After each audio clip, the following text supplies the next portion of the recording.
Sir ಇಲ್ಲಿ ನೀವು sir Uttara Kannada cinema announce ಆದಮೇಲೆ ತುಂಬಾ ನಿರೀಕ್ಷೆ ಇತ್ತು ನನಗೆ.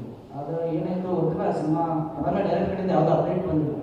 ಆ್ಯಂಡ್ ನಿರ್ದೇಶಕರು ಮತ್ತೆ ನೀವು ಹೇಳೋದು ಮಾತುಕತೆ ಆಗಿದೆ ಅಥವಾ ಯಾಕಂದರೆ ಅಭಿಮಾನಿಗಳು ಶಿವನವರು ಮತ್ತೆ ನಿಮ್ಮ ಕಾಂಬಿನೇಷನ್ ತುಂಬ ಇಷ್ಟಪಡ್ತಾರೆ.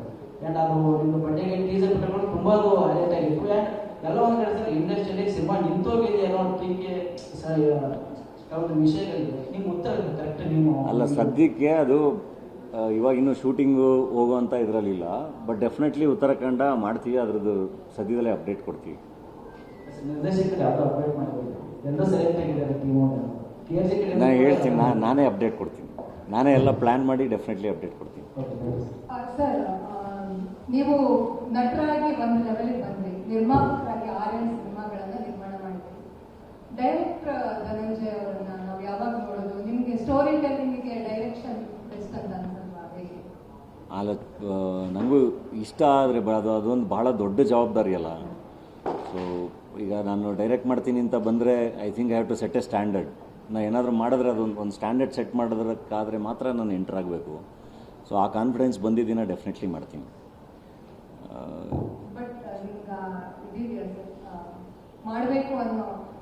ಖಂಡಿತ ಇದೆ, ಖಂಡಿತ ಇದೆ. Thank you. ಕೆಲವುಗಳೆಲ್ಲವೂ ಕಾಮನ್, ಪ್ರಯತ್ನ ಯಾವಾಗ ಮುಖ್ಯವಾಗಿರುತ್ತೆ ಅಂದ್ಕೊಳ್ಳೋಣ. ಇಷ್ಟು ವರ್ಷಗಳಲ್ಲಿ ನಿಮ್ಮ ಕ್ರಾಫ್ಟಲ್ಲಿ ನೀವು ಕಂಡುಕೊಂಡ ಬದಲಾವಣೆಗಳು? ಅಂದರೆ ನಿರಂತರ ಕಲಿಕೆ, ಅದು ಅಷ್ಟೇ. ಪ್ರತಿ ಸಿನಿಮಾನೂ ಹೊಸ ಎಕ್ಸ್ಪೀರಿಯೆನ್ಸು. ಆ್ಯಸ್ ಅನ್ ಆ್ಯಕ್ಟರ್ ಅಥವಾ ಆ್ಯಸ್ ಎ ಪ್ರೊಡ್ಯೂಸರು. ನಾನು ಸಿನಿಮಾನ ರಿಲೀಸ್ ಮಾಡ್ತೀನಿ, ಡಿಸ್ಟ್ರಿಬ್ಯೂಟ್ ಮಾಡ್ತೀನಿ ಅಂದ್ರೂ ಅಥವಾ ಇದು ರೆಗ್ಯುಲರ್ ಪ್ರೋಸೆಸ್, ಅದು ಕಲಿಕೆ. ಹೊಸ ಎಕ್ಸ್ಪೀರಿಯೆನ್ಸು, ಹೊಸ ಜನ, ಅದು ನಡೀತಾನೆ ಇರುತ್ತೆ. And I think as actors ನಾವು ವಲ್ನರೇಬಲ್ ಆಗಿರಲೇಬೇಕು. ನಾವು ಎಲ್ಲೋ ಒಂದು ಕಡೆ ಯಾರೋ ನಂಬಲೇಬೇಕು, ಕೆಲಸ ಮಾಡಲೇಬೇಕು. ಅಲ್ಲಿ ಮೋಸ ಆಗ್ಬೋದು, ಅಲ್ಲಿ ನಾವು ಅಂದ್ಕೊಂಡಿದ್ದು ಆಗ್ದಲೇ ಇರ್ಬೋದು. ಬಟ್ ಅದು ಮತ್ತೆ ಒಂದು ಎಕ್ಸ್ಪೀರಿಯೆನ್ಸ್ ಆಗಿ ತೊಗೊಂಡು ವಿ ಶುಡ್ ಮೂವ್ ಫಾರ್ವರ್ಡ್. ಊಟ ಮಾಡೋಣ.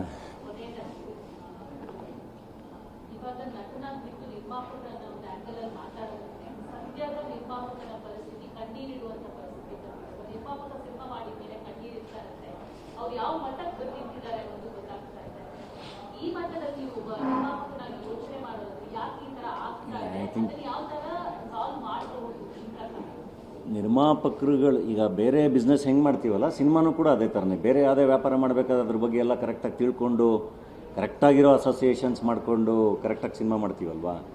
ಇಲ್ಲೂ ಅಷ್ಟೇ. ನಾವು ಐ ನೋ ಒಂದು ಮಟ್ಟಿಗೆ ಸಿನಿಮಾ ಗ್ಯಾಂಬಲ್ ಥರನೇ ಕಾಣುತ್ತೆ. ಬಟ್ ಇದನ್ನು ನೋಡಿಕೊಂಡೇ ಮಾಡಬೇಕಲ್ವಾ.